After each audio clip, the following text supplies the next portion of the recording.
זהו רגע קטן שיכול להיראות פשוט לרובנו, אך עבור אנשים עם עיוורון ולקות ראייה זהו אתגר עצום.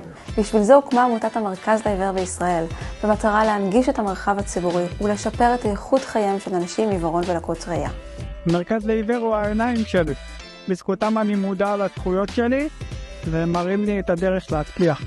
עמותת המרכז לעיוור בישראל בעבורי גוף המרכזי שמקדם שירותים חיוניים למען האדם העיוור. בשבילי המרכז לעיוור הוא גם מרכז חברתי ומגבש המספק פעילויות תרבות ופנאי.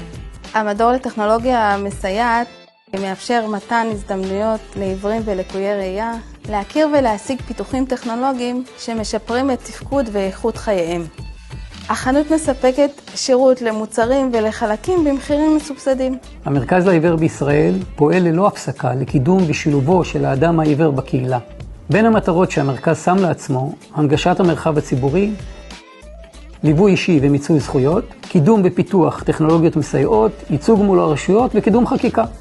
הצטרפו ועזרו לנו להמשיך ללוות, לסייע ולתמוך באנשים עם עיוורון ולקות ראייה, וככה נהפוך יחד לחברה מכילה, שוויונית ונגישה יותר.